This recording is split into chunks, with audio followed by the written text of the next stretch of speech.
So, happy to be here. There was an impressive speech to follow, so this will be a relatively hard switch of subject. So this is more to give you a skill, or I even call it a superpower. So sales is somehow a topic that is a little bit neglected, even in leading schools. Even Stanford only has one main sales class that like half the students take. But it's somehow there is no tradition of sales professors, sales research journals to really make it useful. But it is a key skill. I work with startups all the time, and I don't really know how they start. I join after maybe a year or two when they have a viable prototype, when they have something meaningful, and now they need to convert it and get someone to pay for it. And over, I see the same problems, and that's why I wrote a book, and now I'll try to summarize it in less than 10 minutes so that you get some of the core lessons out of it. So it's a crucial skill, it's a craft. So there are no deep secrets. There are many people who have done it before, and if you look at it, it's not rocket science. It can really be learned, and I'll invite you to follow me on the journey to learn it. So first of all, if you are a founder or if you have invented something and want to bring it to market, do it yourself. Don't dream of outsourcing it to others. These others are not so much better than you are.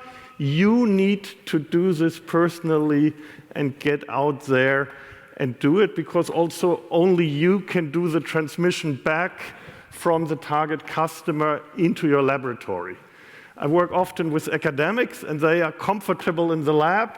They are not comfortable out with customers, but that's exactly what they have to overcome in order to be effective. Then the number one reason many startups struggle is they talk to two different people along their journey. Because it's very intuitive. You have built something, you are proud about it, and anyone who's interested and willing to listen, you will easily go.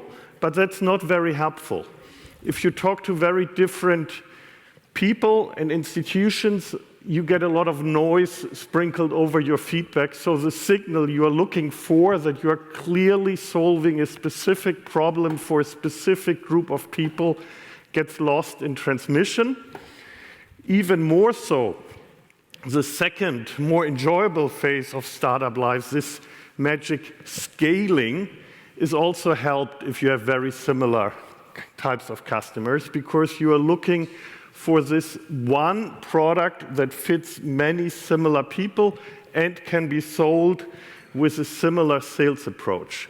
So you have to be disciplined only to talk to a fairly narrow target segment, so you get a clear signal and can later on develop a clear product proposition for these people. So it's a question of discipline.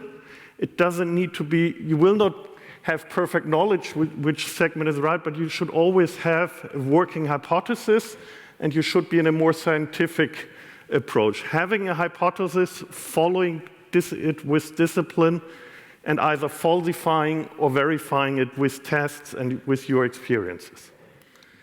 This goes closely to the fact that you need to work with your customers and make sure you get their feedback always back into your process. It's really your task, and that's something you should do as a founder to understand also the law of the land, the roadmap, how to penetrate a customer.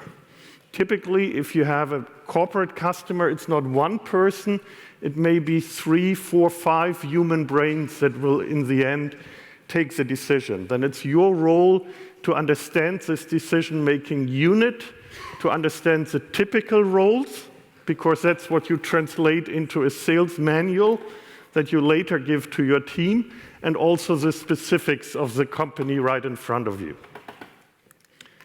Number 4, and this is something I learned from talking to many successful founders dare to price high, because if you don't price aggressively enough, you will not have enough profit margin to operate. So really aim to go high, send a signal that your product is strong, have them negotiate you down a little.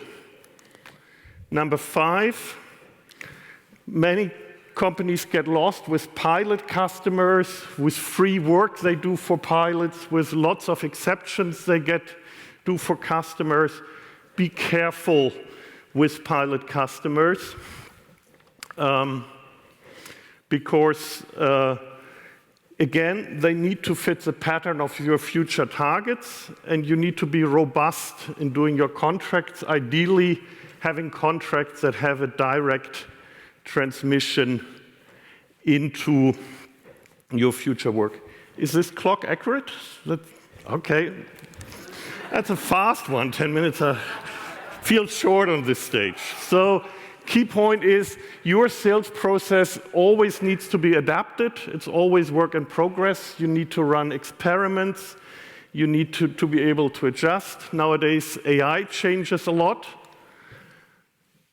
If you talk to people, a lot, again, is excluding people after some context. Don't do the 5th contact if there is no movement. There is a lot of data, so if you come from an academic world, bring your scientific skills, your analytics into the task, and you can really learn from good reporting, giving a good structure. It is a people business, so you will have to hire the right roles. Generally, I recommend rather start with juniors that you build on the job, bring in senior talent only at a later point. And first of all, final point, a business grows also with its existing customers. So you need to find the balance between hunting new customers, but also farming and developing your existing customer base. If this was a little rushed, there is a longer form of that. I'm also around for the rest of the weekend, happy to go deeper on some of these points. But the key point is sales, it's learnable, and it's a journey worthwhile to explore. Thank you very much. Thank you, Martin, so much. Now, and the photo now.